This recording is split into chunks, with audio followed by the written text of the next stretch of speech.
Franck Ferrand sur Europe 1, au cœur de l'histoire. Un libertin chez les Esquimaux, c'est le titre de l'ouvrage que présente Bruno Fulini aux éditions du Trésor. De quoi aiguiser la curiosité de Franck Ferrand. Bonjour Franck. Bonjour Anissa, bonjour à tous. Bruno Fulini nous a habitués à dénicher des pépites d'archives et des trésors d'anecdotes. Le témoignage qu'il exhume aujourd'hui va vous étonner. Je vous raconte l'histoire dans un premier temps et puis aussitôt après, nous allons en parler avec lui. Et tout à l'heure, à la fin de l'émission, Franck vous répondra à la question de Jean-Philippe sur l'origine du nom des Antilles. Les Antilles où nous sommes très écoutés et j'en profite pour saluer tous nos fidèles auditeurs du bout du monde.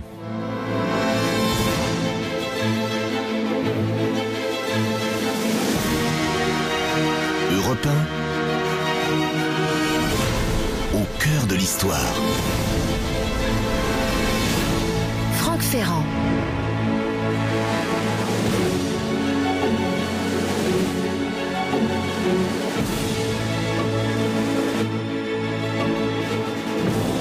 Il arrive de temps à autre, c'est évidemment très rare, mais il peut arriver au gré d'une succession, d'une vente aux enchères ou de je ne sais quel hasard, que surgissent du fond d'un coffre ou d'une bibliothèque poussiéreuse. On dit généralement des bibliothèques qu'elles sont poussiéreuses, c'est pas toujours vrai. Il arrive que surgisse d'une collection particulière un témoignage inédit sur des événements oubliés. Eh bien, c'est ce qui est arrivé à propos du précieux manuscrit que Bruno Fulini a retrouvé et qu'il nous propose de partager avec lui. Dans ce récit d'aventure rédigé pendant la Révolution, à la toute fin de la Révolution, un petit noble breton nommé Georges Péan nous entraîne à sa suite au fil de ses souvenirs sur des navires français qui, au temps du roi Louis XVI, sillonnaient les mers. De quoi voir se rencontrer à hauteur d'homme la grande et la petite histoire au cours de péripéties incroyables sous toutes les latitudes. J'aime particulièrement en ce qui me concerne ce genre de témoignage parce que on a d'un seul coup l'impression de nous immerger dans le passé. Ce qui nous est donné à voir, ce qui nous est donné à revivre, c'est tout simplement la vie comme mise entre parenthèses, comme mise au congélateur, si je puis dire, de nos ancêtres. C'est très extraordinaire comme expérience. Ce Georges Péan, nous le retrouvons dans la deuxième partie des années 1770. On est sur les quais de Brest. À l'époque, c'est un tout jeune homme, c'est un adolescent en vérité. On pense qu'il est originaire de Morlaix, nous y reviendrons tout à l'heure avec Bruno, bien entendu. Il faut imaginer un garçon plein de fougue, avec un caractère incroyable. Il est né dans une famille noble assez pauvre, c'est fréquent, et notamment en Bretagne. Il est d'abord poussé vers une carrière dans les sacristies ou dans les bureaux, dans les administrations, mais finalement, il va se retrouver là où il doit être, parce que lui, ce qui l'attire, c'est le monde militaire. Une première expérience dans un régiment a été assez mouvementée, parce qu'un jour, il était en promenade en permission avec ses camarades. Il est allé s'amuser avec des jeunes filles aux mœurs légères, et on a joué, n'est-ce pas? Ils ont joué à un jeu qui consistait à déculotter ces demoiselles et à les fouetter avec des orties. Ils ont bientôt été surpris dans cet exercice par un religieux de passage. Georges a tout de suite montré son bon cœur puisqu'il a proposé aux prêtres de les rejoindre et de participer à la petite fête. Bilan des courses, quelques jours de prison et plusieurs mois plus tard, Georges, qui est tombé malade, a dû se trouver une nouvelle carrière. Eh bien, c'est comme ça que nous le retrouvons à Brest, engagé comme volontaire sur un navire prêt à porter secours aux fameux insurgents américains. Vous savez qu'on est en plein dans cette extraordinaire épopée de l'indépendance américaine. Les insurgents luttent pour leur indépendance contre la puissance tutélaire d'une Angleterre qui reste notre ennemi à nous autres Français. Alors, disons les choses, notre héros va manquer le départ. Il doit se trouver un autre bateau qui part, celui-là pour Cayenne, sur la côte sud-américaine, juste aux limites de l'Amérique centrale. Et dès le départ, le fier Georges vit une petite déconvenue. Il se fait tancer par son capitaine. Décidément, on peut imaginer que ce jeune homme au fort caractère a quelques difficultés avec l'autorité. Néanmoins, il ne peut pas reculer. Il faut qu'il s'habitue à sa nouvelle vie, à la hiérarchie, aux règles, etc. On est dans la marine avec tous les dangers aussi. Un engagement comme le sien, il faut le savoir, ce n'est pas un engagement pour quelques semaines, ni même pour quelques mois. On s'engage pour des années. Alors, c'est le premier voyage, cette première traversée. On est au milieu de tout un convoi de bateaux, bien entendu. Il s'adapte, Georges. Il écrit La traversée fut très heureuse et très belle. Après avoir doublé les îles Madère, nous fîmes signal au bâtiment qui était désigné pour Cayenne pour se séparer du convoi et nous suivre. Nous arrivâmes à notre destination après 1 mois et quelques jours de traversée. La mission du bâtiment sur lequel il officie, garder les côtes de la colonie française, notamment face à la menace des ennemis anglais, bien entendu. Il s'agit aussi, de temps en temps, de convoyer des navires d'un lieu à l'autre. Alors, ça dure 1 an et demi. Disons les choses, il se passe pas grand-chose. C'est d'ailleurs ce qui est intéressant dans ce témoignage, c'est qu'il n'y a pas évidemment que de grands épisodes. On n'est pas dans un roman, on est dans la vérité telle que la raconte celui qui l'a vécu. Pendant cette année et demie, le temps passe tranquillement, disons. Et puis un jour, alors que son bâtiment mouille près d'une île, notre ami voit 2 bateaux suspects. Ils viennent d'être repérés, on s'en approche et là, ô joie pour ces marins avides d'action, on s'aperçoit qu'il s'agit d'ennemis, probablement des Britanniques. L'offensive est amorcée, les premiers coups de canon retentissent et très vite le combat tourne mal. Enfin, il tourne au combat, disons tout simplement. C'est-à-dire qu'on va relever 7 morts, plusieurs blessés sur le bateau de Georges où il y a pas mal de sang. Et au bout de plusieurs heures, les combattants finissent quand même par se séparer. Ça a été une dure bataille, ça a été la fameuse épreuve du feu, vous savez. Et très peu de temps après, une autre mission est reçue. Il s'agit cette fois d'escorter 2 embarcations vers le Suriname, le port de la colonie hollandaise voisine. Et ça, c'est l'occasion de retrouver à destination les équipages des 2 navires anglais avec lesquels a eu lieu l'escarmouche quelques jours plus tôt. Là, on ne se tient pas vraiment rigueur des dommages réciproques. On peut même dire que les Français et les Anglais très gentlemen, vont se montrer aimables. On discute des combats. C'est un peu la guerre en dentelle quand même, sur mer cette fois. Quelques semaines plus tard, alors qu'il est de retour à Cayenne, Georges est chargé de se rendre en canot avec quelques hommes jusqu'à Kourou. A priori, on pourrait penser que c'est une mission assez simple, car la distance à parcourir n'est pas longue. Mais alors qu'on s'est mis en route, un orage, un immense nuage de pluie apparaît au loin. Le nuage en question a l'air de s'avancer droit vers l'embarcation. Il se rapproche encore et encore. Impossible d'y échapper. Voilà ce qu'écrit Georges. La mer, qui peu avant était comme un étang, s'enfla tout à coup. Le ciel était en feu, la foudre grondait continuellement, le vent soufflait avec force et il tombait une pluie considérable. Très vite, le gouvernail est hors d'état de marche, puis le canot se renverse. On peut dire que le danger est total, la côte est éloignée. Georges ne sait pas nager, c'est le cas de la plupart des marins de l'époque, il faut jamais oublier ça. Alors il faut tenir bon, il ne faut pas lâcher, il ne faut pas se laisser entraîner par l'océan. Il est grand temps de prier et d'espérer.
Un extrait du concerto pour violon numéro 3 de Mozart, qui est aussi un extrait de la bande originale du film Master and Commander. Cet après-midi, Franck Ferrand, vous avez décidé de nous présenter un marin du XVIIIe siècle au destin peu banal, oui. Georges Péan. Alors là, il est sur un canot, il doit aller à Kourou avec quelques hommes et il est au cœur d'une vraie tempête. Ah oui, une tempête, c'est une sorte de poteau noir, si vous voulez. Hein. On voit cette tempête on voit cet orage plutôt qui se déplace sur l'océan, qui fonce droit sur eux. Et maintenant, ils sont là, au cœur du cyclone, si j'ose dire. La situation est très critique. Il y a déjà 2 hommes de l'équipage qui manquent à l'appel. On pense qu'ils ont tout simplement été déchiquetés par les requins, parce que les eaux en question sont infestées de requins. Il nage pas, il sait pas nager, notre Georges là. Mais bon, on se tient, on se cramponne, et puis finalement, les choses finissent par, après l'orage, le calme. Le canot se redresse, les marins vont parvenir à regagner la côte. Ils arrivent là sur les bords d'une rivière, ils croisent un pêcheur, et c'est grâce à ce pêcheur qu'ils vont rejoindre une habitation proche. Ouf, si je puis dire, ils sont sauvés, ils vont pouvoir rentrer à Cayenne. On avait déjà fait une croix sur eux, si je puis dire. Certains pensaient qu'ils ne rentreraient jamais. Encore une fois, ils ne savent pas nager. Il faut dire que dans cette vie de marin, le danger est toujours présent. La mort est une sorte de compagne avec laquelle on apprend à composer. Et Georges, dans toutes les suites de ses aventures, aura un grand nombre d'occasions de côtoyer cette mort, de l'apprivoiser d'une certaine manière, bien entendu. Ne serait-ce que quelques jours plus tard, d'ailleurs, il a la surprise de croiser un tigre énorme sur le bord du chemin. Il est transi de peur, mais heureusement, l'animal reste tranquille et le laisse passer. Je ne sais pas ce que c'est que ce tigre énorme, mais en tout cas, on peut imaginer que c'est un grand fauve bien dangereux. Enfin, quelques mois plus tard, grande nouvelle, il est temps pour l'équipage de rentrer en Europe. Voilà ce qu'écrit Georges. Après avoir pris des vivres et de l'eau, nous mîmes à la voile, bien contents de revenir en France après une aussi longue absence. Ce qu'il ne sait pas, c'est que le voyage à travers l'océan Atlantique, toujours tellement risqué encore à cette époque, ce voyage va être très mouvementé. Premier événement, en cours de traversée, l'escadre met la main sur 2 bateaux anglais en route pour l'Amérique. Belle prise, mais alors qu'elle s'approche de la Bretagne, cette escadre, de nombreux bâtiments sont aperçus sur l'océan. Et alors là, on se pose la question, est-ce que ce sont des voiles alliées? Est-ce que ce sont des voiles ennemies? Et oui, vous l'imaginez, ce sont des voiles ennemies, bien sûr. Le bâtiment de Georges fait face à une escadre anglaise pleine de fougue. Lui et ses compagnons tentent de fuir, mais ils sont capturés. On les dépouille. Ils ont au moins la satisfaction d'être bien traités par les marins britanniques. Il n'y a pas d'attention et de soins qu'ils n'aient eu pour moi, dit Georges. Ils m'ont fourni du linge et tout ce dont j'ai eu besoin. Ils n'ont rien oublié pour me rendre ma prison la plus douce possible.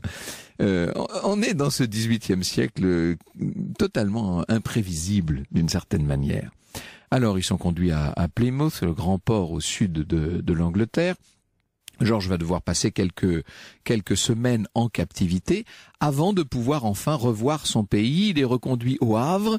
Il se lance alors dans une longue marche à pied vers la Bretagne pour aller retrouver les siens, pour retrouver sa famille. Enfin, le voilà devant son ancien foyer, sans doute très fatigué, très ému. Il se présente et là, ça arrive assez souvent, on ne le reconnaît même pas. Alors est-ce qu'il a changé en 3 ou 4 ans? Il lui faut expliquer qui il est. Il faut qu'il dise, mais c'est Georges, c'est moi, pour qu'on l'accueille. Enfin, lui, le fils qu'on avait presque oublié, on le savait captif en Angleterre, on ne pensait pas du tout qu'on allait le revoir aussi vite.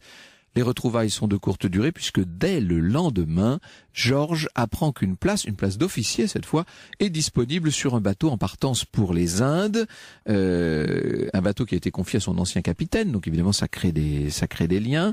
Ça c'est le genre d'opportunité qu'il s'agit de ne surtout pas manquer. Séance tenante, le jeune homme se rend à Brest et là on l'informe qu'une autre place est vacante sur un 2e bateau où se trouve déjà son frère. Pour Georges, ce ne sera donc pas l'Orient, mais de nouveau l'Occident, de nouveau l'Amérique.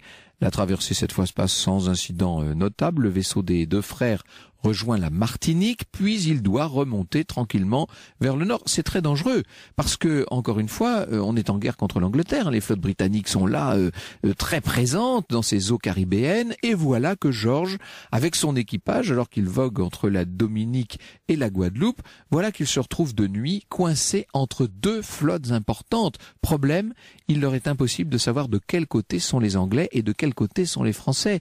On n'a pas de radio à l'époque, figurez-vous, et tout est évidemment très hasardeux. C'est l'aventure à chaque instant.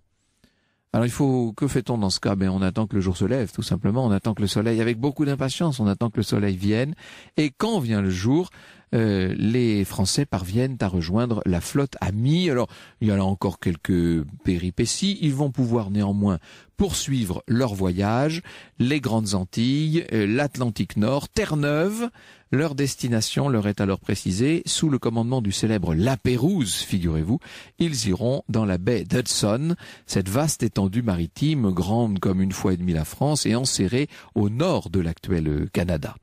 Georges se souvient, parce qu'il racontera tout ça beaucoup plus tard, bien sûr, à la fin de la Révolution, quand il revivra toutes ces aventures par l'anamnèse et par l'écriture. Nous vîmes que nous avions encore une grande étendue de mer à parcourir au nord, écrit-il, et que nous allions dans quelques jours nous trouver dans les glaces, et n'étant pas habillés, pour les colonies d'Amérique. Et oui, vous imaginez le climat incroyable. Nos marins se couvrent de chaudes étoffes de laine. Il faut affronter une région où même l'été est très frais. Là-bas, c'est une toute nouvelle aventure qui attend Georges. Il s'apprête à vivre un des épisodes les plus singuliers de la guerre d'indépendance américaine. Nous sommes au début de l'année 1782, enfin au début de la belle saison. L'escadre française de Georges s'approche du détroit, ce qui est donc situé extrêmement au nord et qui est une sorte de verrou qui ferme ou qui ouvre, comme vous voudrez, vers la baie d'Hudson. Hein. Donc il faut s'en approcher. Notre jeune aventurier découvre des paysages comme il n'en avait jamais vu, qu'on se rappelle les grands écrits de Chateaubriand sur le même sujet. C'est fascinant ça pour des gens qui arrivent d'Europe, bien entendu. On peut imaginer l'air froid qui lui caresse le visage, la mer pleine de morceaux de glace, des morceaux parfois considérables, c'est des vrais bouts de banquise qui se promènent à la surface et qui constituent des dangers terribles pour des coques qui ne sont pas du tout équipées contre la glace. L'avancée doit se faire avec prudence et malgré des cartes qui sont truffées d'erreurs à l'époque et qui sont même assez fantaisistes, malgré l'obstacle que constitue cette banquise, l'escadre française va finir par atteindre la baie. Si vous ne connaissiez pas le marin Georges Péan, restez bien avec nous sur Europe 1. Franck Ferrand vous raconte l'histoire de Georges Péan jusqu'à 15h. Et la suite, c'est dans un instant sur Europe 1. Europe 1, au cœur de l'histoire. Franck Ferrand, 14h, 15h sur Europe 1. C'est l'aventure de Georges Péan que vous avez décidé de nous raconter cet après-midi, Franck Ferrand, parce qu'il est au cœur d'un livre qui s'appelle Un libertin chez les Esquimaux. Et en effet, Georges Péan vient d'arriver dans le Grand Nord. Alors bon, libertin, entre nous se dit, c'est un gentil libertin. Vous avez vu, il a donné des petites fessées à des demoiselles. Avec des orties quand même. Avec des orties, bon. Mais chez les Esquimaux, ça c'est incontestable. Il va enfin, notre héros breton, faire connaissance avec ces fameux Esquimaux, les Inuits, comme nous dirions aujourd'hui. Et nous saluons toujours la mémoire de Paul-Émile Victor dont on parlait l'autre jour, bien sûr. Pour lui, c'est une population totalement étonnante. Encore une fois, nous sommes au XVIIIe siècle. Il va les décrire très longuement dans ses souvenirs. Il écrit notamment: ils paraissent fort robustes, ont le teint très basané, les cheveux longs, les yeux petits, les lèvres épaisses, le nez épaté et la taille moyenne. Leur habillement consiste en une casaque de peau de loup marin avec un capuchon de la forme de celui des Capucins. Ils portent une espèce de long caleçon aussi de peau et le tout cousu de boyaux. Quant à leur nourriture, il m'a paru qu'ils aimaient beaucoup le sang, car j'en ai vu tuer des loups marins avec leurs saguets, et aussitôt ils leur coupent la moustache et leur sucent le sang. Voilà le sort réservé aux phoques par les Esquimaux. Ça surprend bien sûr notre voyageur. Cette rencontre est l'occasion de faire néanmoins quelques échanges. On échange des morceaux de métal qui sont très prisés. Dans un peuple, évidemment, on n'a aucun moyen d'en s'en procurer, contre des peaux et des saguets, qui elles sont très utiles pour les voyageurs.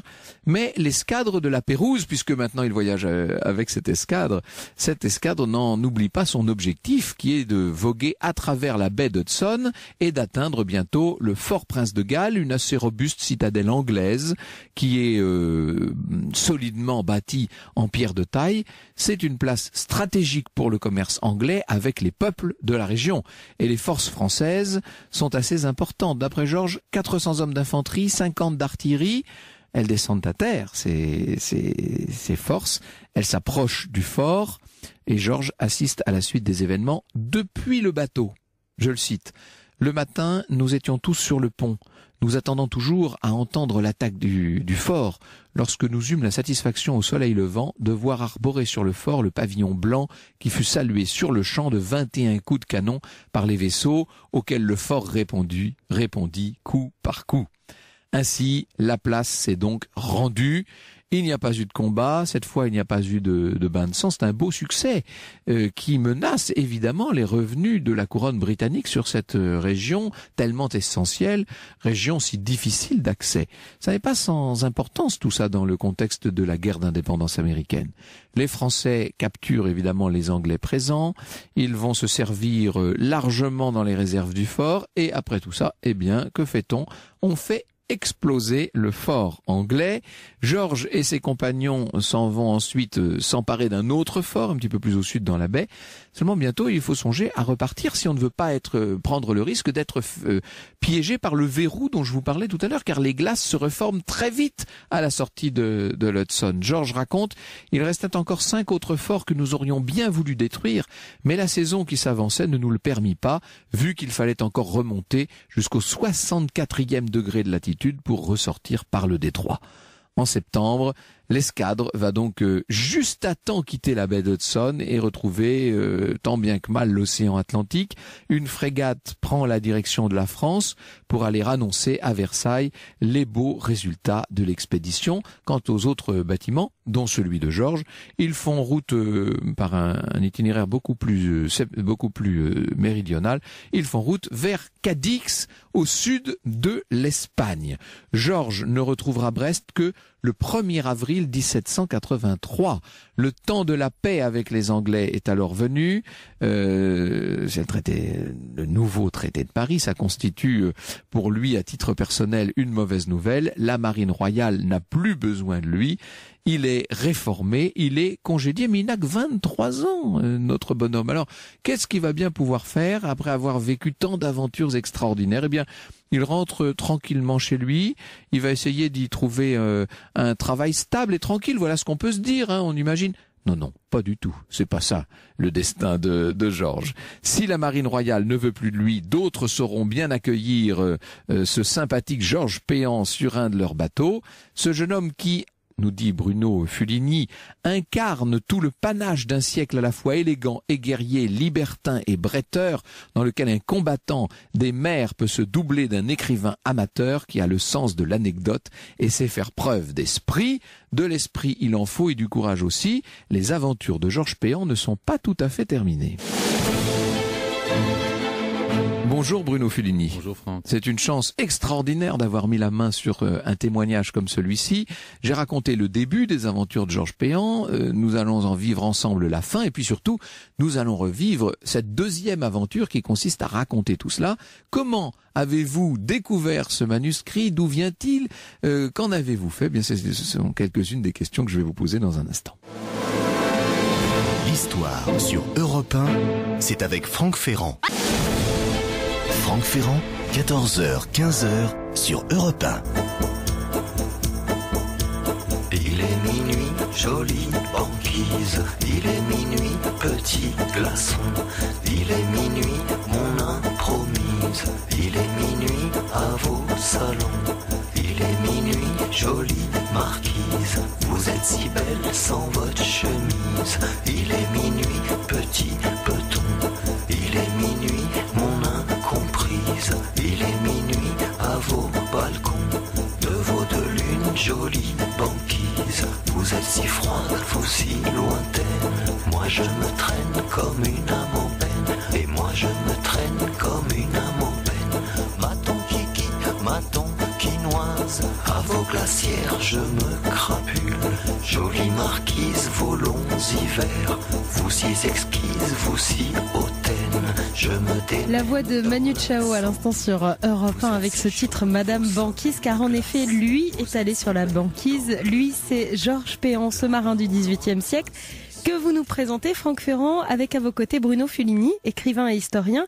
Bruno Fulini qui présente ce récit d'aventure de Georges Péan, un manuscrit inédit qui s'appelle Un libertin chez les Esquimaux. On peut dire de Bruno Fulini qu'il est l'inventeur de ce manuscrit, mais inventeur, ça ne veut pas dire qu'il l'a imaginé, ça veut dire qu'il l'a découvert, bien entendu. Alors on va revenir sur cette découverte dans un instant, Bruno. Avant cela, peut-être, finissons l'aventure de Georges Péan. On veut plus de lui dans la marine royale, qu'est-ce qu'il fait finalement ? Il y a encore une marine civile, une marine de commerce qui a besoin d'officiers. Bon, ça ne se fait pas tout de suite. Il y a quelques voyages pas très glorieux sur lesquels il glisse rapidement, car il a visiblement servi à bord de navires négriers. Alors ça, il est vraiment très avare de détails là-dessus. Il s'étend pas sur le sujet. Non.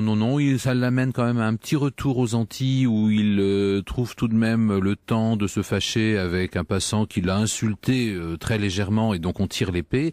On va se battre en duel, il embroche le faquin, mais une fois que son adversaire est blessé, il le porte dans une auberge, ils boivent un verre de rhum, ils discutent. Bon, c'est encore une fois ce côté paradoxal de ces combattants du XVIIIe siècle. Des combattants aimables, c'est curieux, c'est courtois. À une époque où, bien sûr, il y a beaucoup de violence, où il y a eu des années de guerre, mais vous savez, toute la guerre d'indépendance américaine, c'est à peine 50 000 morts. Donc je dirais pas que c'est rien, mais par rapport aux guerres modernes, de l'histoire, c'est pas grand-chose. Ce sont des guerres qui ne visent pas à détruire massivement. Il s'agit plutôt de prendre des points stratégiques, de contrôler des routes maritimes. Et maintenant que la paix est venue, lui, il doit gagner sa vie autrement, mais il a quand même conservé ses réflexes d'aristocrate breton et d'officier de marine.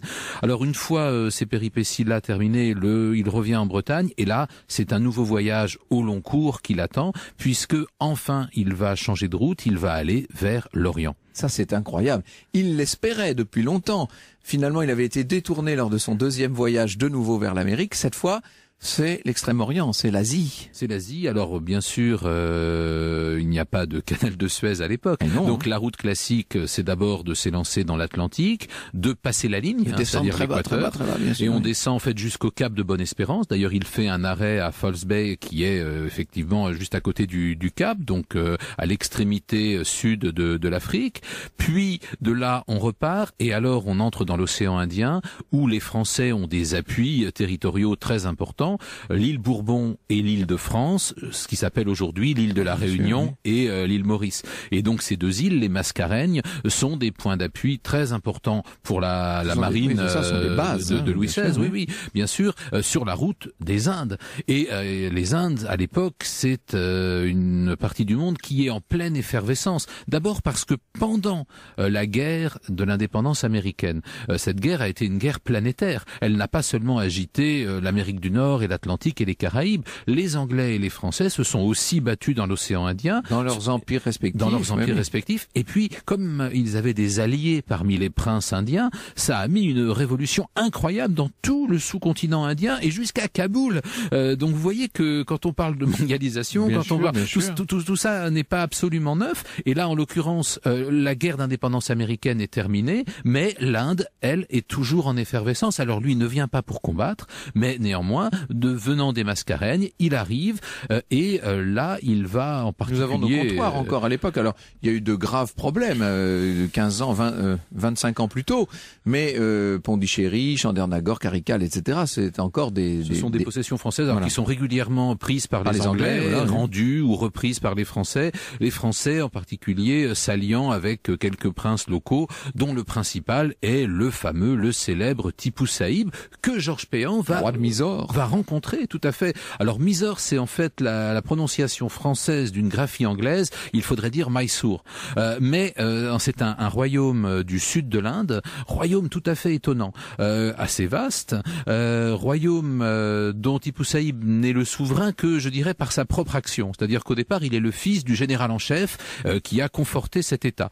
Et puis il finit par se débarrasser du sultan local, qui était un doux potentat pas très efficace, et donc il cumule les fonctions de chef militaire et de chef de l'État. C'est une sorte de Bonaparte indien. Et alors surtout, ce qui est étonnant, c'est que ce royaume de Mysore est peuplé essentiellement d'hindouistes. On est dans le sud de l'Inde, mais Tipou Saïb, lui, est musulman. Et sa famille est une famille musulmane, la famille des Ali Khan. Et néanmoins, tout ça fait un État tout à fait cohérent, solide, qui va chercher à s'appuyer sur l'alliance française pour mettre les Anglais à la mer, parce que les Anglais sont déjà très très très présents dans le sous-continent indien. Le projet de Tipu Saïb, c'est non seulement de conforter son pouvoir dans cet État et de repousser ses frontières, mais il va considérer que les autres roitelets de l'Inde sont ses vassaux, et il va se donner le titre de Padishah, en quelque sorte empereur des Indes, contre les Anglais. Il va avoir une armée considérable, on estime à environ 200 000 hommes, ce qui à l'époque est vraiment colossal. Et sur ces 200 000 hommes, il a 1000 hommes à lui qui sont d'origine européenne, parce que l'Inde, c'est le point de ralliement de tous les aventuriers de l'Europe, bien sûr. Et en plus de cela, eh bien, il va nouer des alliances avec les troupes régulières françaises, avec ce projet fou, eh bien, de battre les Anglais. Et c'est à cette occasion que Georges Péan et les membres de l'équipage vont assister à une parade, à une revue militaire, et ils vont voir défiler cette armée extraordinaire, gigantesque armée avec de l'artillerie, des éléphants, des troupes venant de partout, des Persans, des musulmans, des hindous, des Européens, etc. Et ils vont rendre la politesse, c'est-à-dire que l'état-major de Tipu Saïb va venir à bord de leur vaisseau pour visiter. Ce qui est invraisemblable, c'est que notre Georges Péan ait pu vivre de telles scènes et pu connaître de telles aventures dans un siècle où l'horizon du français moyen, si je puis dire, était à peu près le clocher de son village quand même. C'est assez extraordinaire, ça. En fait, il y a vraiment deux France. Il y a effectivement une France terrienne, et c'est celle que nous avons présente à l'esprit lorsque nous évoquons 90% de la population. Voilà. Lorsque nous évoquons la France du XVIIIe siècle, nous pensons assez spontanément à cette France terrienne avec les châteaux, les prêtres, et puis les paysans, et une petite bourgeoisie qui commence à avoir des idées politiques. À la foire de la ville voisine, c'est déjà toute une aventure. C'est déjà une aventure. Et alors ceux qui vont à Paris, n'en parlons pas. Bon, voilà, ces rétifs de la Bretonne, ce sont des réprouvés, des gens qui ont basculé dans quelque chose déjà d'impensable. Mais il y a aussi cette France maritime, qui est une France des extrémités. Les Bretons, bien sûr, les Basques, quelques Provençaux, comme l'amiral de Grasse, bon, qui vont, eux, sillonner les mers et qui vont ramener des récits incroyables.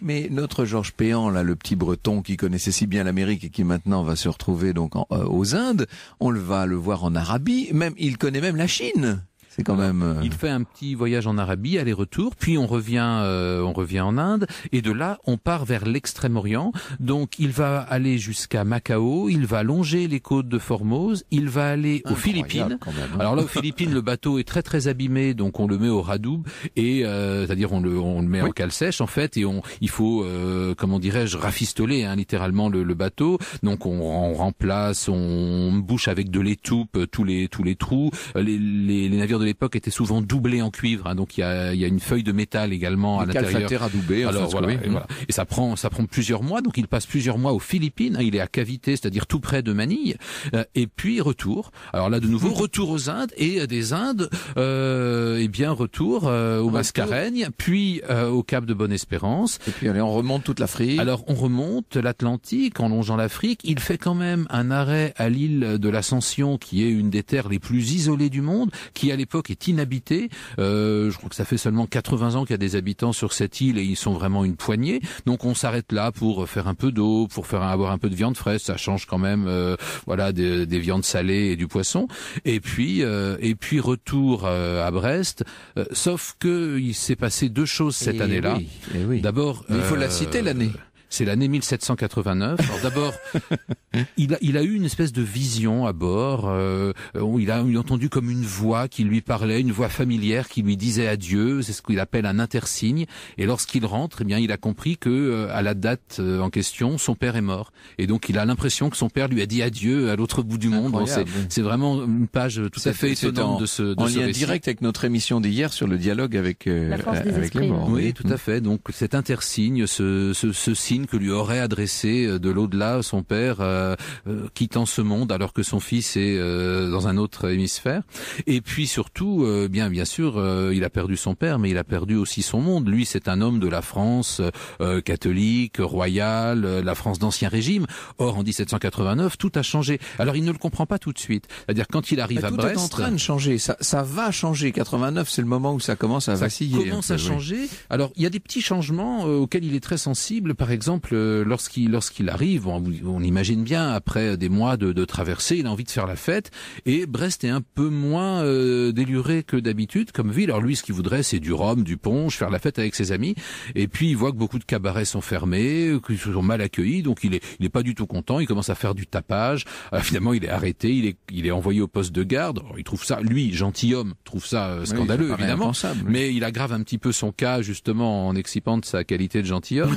Peu de temps après, parce que c'est quand même un aventurier, c'est un esprit curieux, donc de la même façon qu'il est allé voir défiler les troupes de Tipu Saïb, il apprend qu'il y a un club, c'est-à-dire l'ancêtre de nos partis politiques, un club révolutionnaire qui se réunit, donc il veut y aller, mais il y va dans son habit de marin, et puis il fait de l'esprit à haute voix. Il y a une inscription. Il prend ça pour un divertissement. Ah, c'est un divertissement. Et puis là, il entend qu'on commence à murmurer autour de lui, qu'on le traite d'aristocrate. Il comprend que non, peut-être que c'était pas une bonne idée de venir là pour rigoler. Bon, et de proche en proche, il va en fait quitter ce pays. Il va se retrouver dans l'émigration. Ah oui. Alors là, ses aventures continuent, mais par contre, le récit n'a plus du tout la même intensité. Du Rhin, là, maintenant. Voilà, donc il passe effectivement en Allemagne, et là il s'ennuie énormément. D'abord parce que c'est un marin, donc la guerre sur terre ne l'amuse pas, et puis bon, ces armées d'émigrés n'ont pas non plus de grands succès militaires à leur actif, donc lui retient surtout le froid, la pluie, l'ennui.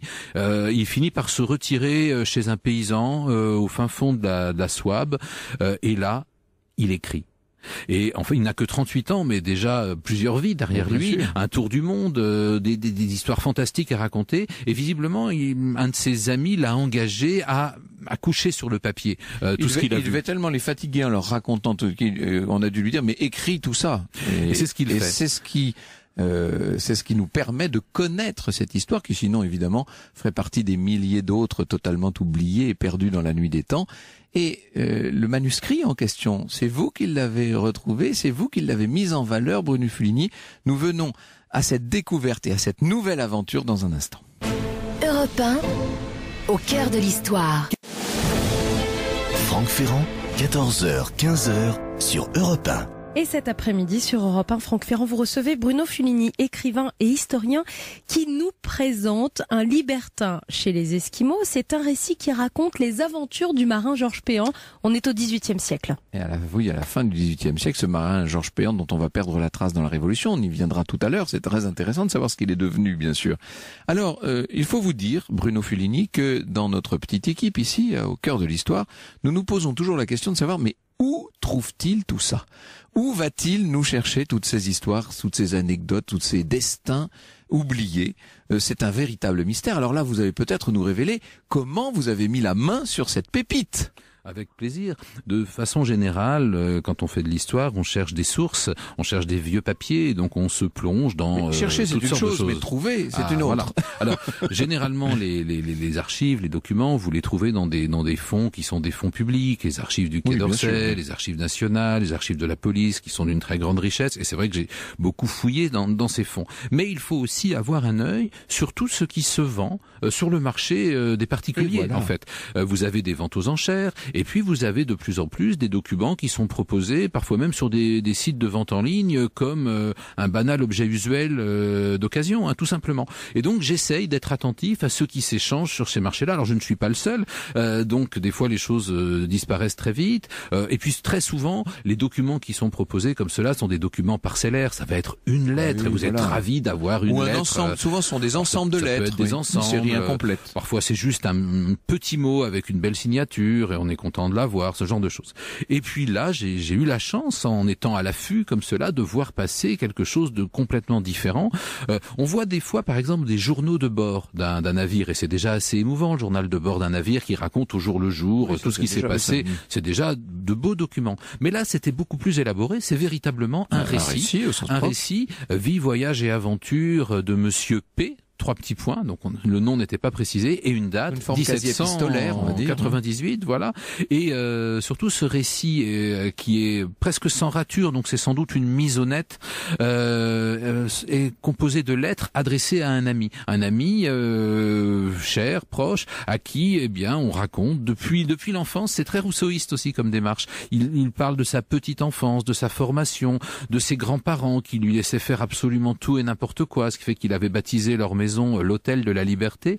Bon, il va être repris en main par son père, mais il a effectivement, vous l'avez dit, un petit peu de mal. HO, et non pas AU, là. On n'est plus dans la Révolution, on n'est pas encore. HO, tout à fait, l'hôtel particulier, en quelque sorte, de la Liberté. Et puis il va être repris en main par son père, qui l'aime beaucoup, mais qui voudrait en faire un homme un petit peu plus cadré. Il tombe assez mal avec ce Georges Péan, qui a une tête brûlée. Il est sympathique parce qu'il est invivable en réalité. Il ne rêve que play boss, que bagarre, qu'aventure.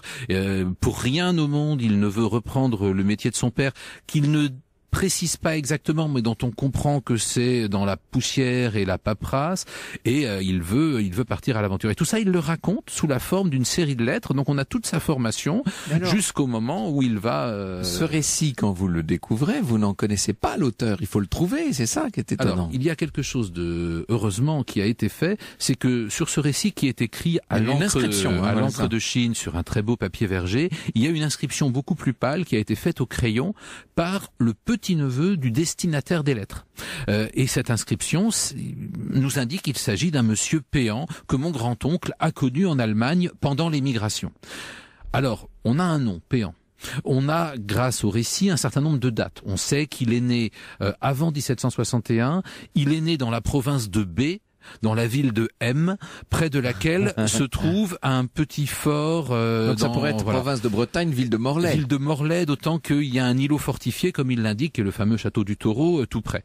Et si vous regardez les registres de baptême de Morlaix, vous tombez sur un Georges Péan, né en 1760. Ça tombe pas mal. Formidable. Et donc ce Péan est d'une famille noble, mais d'une toute petite noblesse. Son père se donne le titre d'écuyer et d'une dame de Pénoadic qui, elle, vient plutôt du Finistère. Et c'est en fait dans la famille de sa mère qu'il va trouver des gens déjà un petit peu en place dans la marine royale, et ce qui va lui donner cet échappatoire.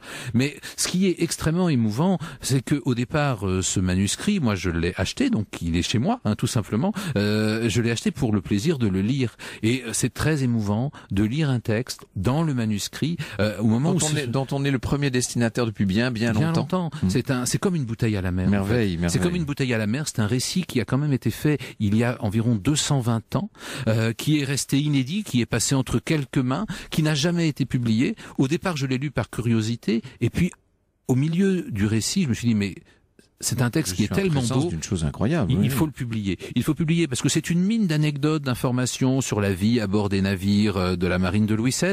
Et aussi, c'est un peu comme ces fleurs séchées que les Japonais mettent dans l'eau du thé et qui d'un seul coup se déploient et renaissent. On a un peu cette impression-là, c'est-à-dire que vous redonnez vie à toute une tranche d'existence avec des aventures inouïes, etc., qui étaient oubliées, qui étaient perdues, qui étaient desséchées. C'est merveilleux. Tout à fait. Ces aventures revivent. Et puis aussi, il y a un style, c'est-à-dire qu'on sent que ce Georges Péan, il dit lui-même qu'il était un grand lecteur, a lu les écrivains de son temps, connaît bien aussi le théâtre de son époque. Et est en prise sur son époque. Lorsqu'il décrit cette tempête avec le naufrage qui va suivre, on pense à un opéra de Rameau. On entend ces de Rameau, là, exactement. Bien sûr, oui. On entend les Aquilons.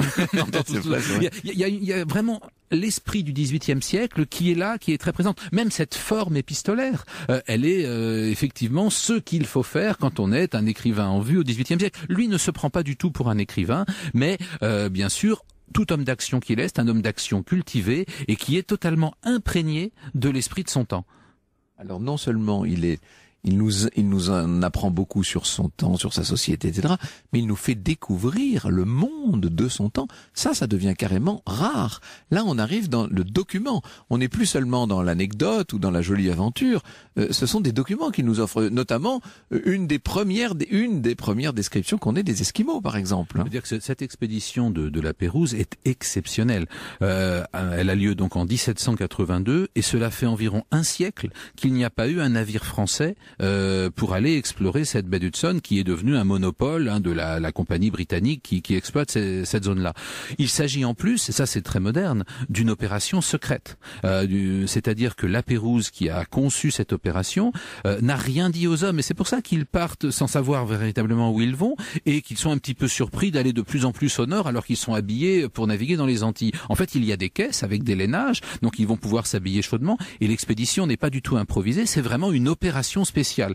C'est aussi très moderne dans la mesure où il s'agit de guerre économique. On va s'en prendre aux intérêts anglais. Le préjudice pour la couronne britannique est évalué à 10 millions de livres de l'époque, à l'époque où on paye en or et en argent, en métal. Et la prise des Français est évaluée à 3 à 4 millions de livres, puisqu'on s'empare de toutes ces pelleteries, comme on disait, hein, donc ces fourrures très précieuses qu'on achetait pour des petits bouts de métal de rien du tout à ces malheureux esquimaux. Bon, par ailleurs, et là le récit de Péan cadre parfaitement avec un récit qui existe, bien sûr, de La Pérouse lui-même. On va observer ces esquimaux. Il y avait plein de légendes. On savait que ces contrées étaient peuplées, bien sûr, mais il y avait plein de légendes. Certains pensaient, par exemple, qu'ils étaient cannibales à cause de cette pratique qu'ils ont effectivement de boire le sang quand il est chaud. Oui. On est quand même au cercle polaire, hein.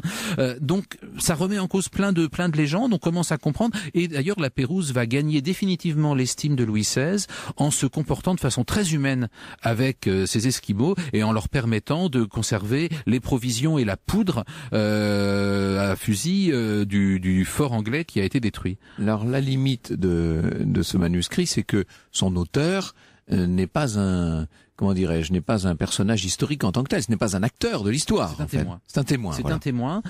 Et en fait, il appartient à cette catégorie d'hommes qui généralement ne laissent pas de traces, qui vivent des aventures incroyables, mais qui sont des aventuriers, des têtes brûlées, des hommes d'action. Simplement, la Révolution fait que pendant plusieurs mois, il va se retrouver totalement désœuvré, démobilisé, et puis c'est quand même un gentilhomme cultivé. Donc lorsqu'il saisit sa plume, ce qu'il écrit est gracieux, est agréable. Il a aussi un certain sens du détail. Vous avez arrangé un peu le texte ou vous l'avez... Pas du tout. J'ai modernisé l'orthographe avec un petit pincement au cœur parce que j'aime bien écrire le mot il avec un S à la place de l'accent circonflexe. Oui. Alors vous aimez le S. Il y en a qui aiment l'accent circonflexe. Là maintenant, on va tout enlever bientôt. Donc ça, voilà, c'est bon. Voilà. Donc j'ai modernisé l'orthographe, un tout petit peu la ponctuation, mais il n'y a pas un mot qui ne soit pas de Georges Péan. Après, il a fallu aussi déchiffrer, c'est-à-dire que son écriture est parfois lisible, parfois moins. Et puis il emploie aussi tout un vocabulaire maritime qui est en plus celui de l'époque. Donc quelques mots ont résisté un certain temps, mais ça y est, le manuscrit est intégralement déchiffré. Donc grâce à ce manuscrit et parce qu'il a pris la peine d'écrire et que d'autres sans doute ont pris la peine de recopier, ça on n'en sait rien. Toujours est-il que cette existence est sortie du néant. Il existe maintenant, Georges Péan. Le problème, c'est que après ce qui s'est passé là, on l'a laissé en 1798 à l'âge de 38 ans. Que s'est-il passé après le manuscrit? Une fois qu'il a eu écrit tout ça, qu'est-il devenu? Est-ce qu'on a la trace de sa mort, Bruno Fulini? Comme tous les grands aventuriers, Péan conserve une part de mystère. C'est-à-dire que grâce à ce manuscrit, on connaît les 38 premières années de sa vie, mais ensuite il disparaît.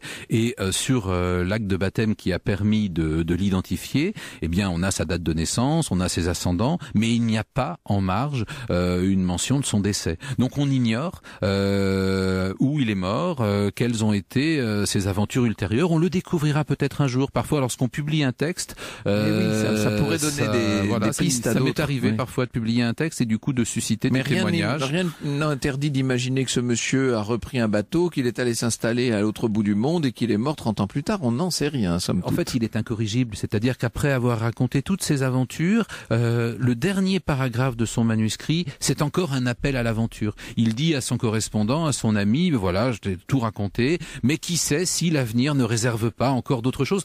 Nous sommes quand même dans une Europe en plein tourbillon. La Révolution se termine, mais bientôt ça va être les guerres de l'Empire. On va redessiner toutes les cartes. Qu'est-il arrivé à Georges Péan après 1798? Mystère et boule de gomme.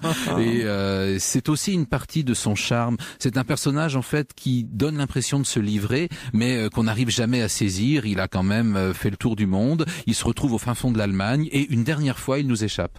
J'ai 2 messages pour nos auditeurs à l'issue d'une émission assez extraordinaire grâce à vous, Bruno Fulini.